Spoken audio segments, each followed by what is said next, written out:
to point out the message that you're talking, which is unity. You know, unity is God's love as a unifying force is the one thing that can be counted on, no matter what the generation is, no matter what the politics are, no matter the country.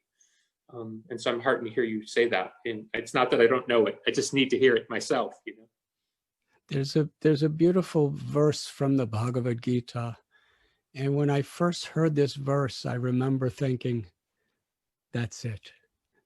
This is what I'm looking for." Ah, beautiful. And that verse is Vidyavanaya Sampane Brahmani Gavihastini Suni Chaiva Swapakecha Pandita Samadarshana. The definition of wisdom, the definition of enlightenment, the definition of knowledge, according to the Gita, is to see all living beings with equal vision. Whether one is white or black or red or brown or yellow, whether one is male or female, whether one is a Christian or a Jew or a Muslim or a Jain or a Sikh or a Baha'i or a Buddhist or a Hindu, whether one is from the East or the West, whatever nationality, whether one is from a wealthy social status or a simple social status,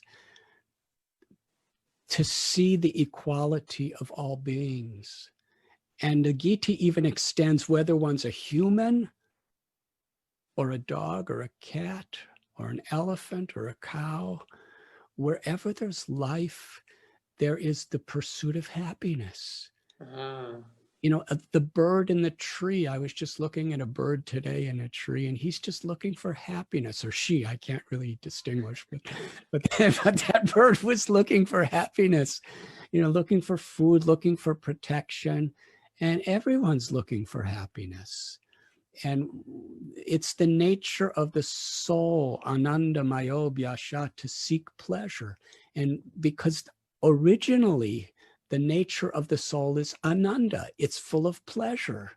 And that pleasure is tasting the sweetness of God's love. Because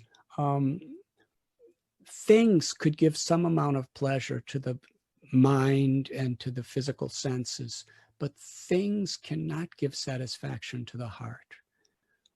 Only to love and be loved gives satisfaction to the heart.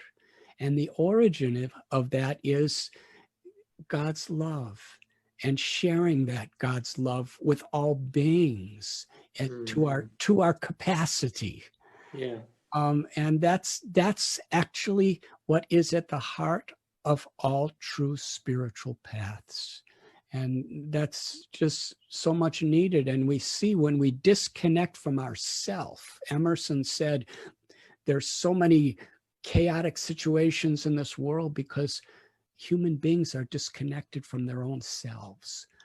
And that journey within, that connection to ourself, actually equips us with a foundation where we can express our love through compassion.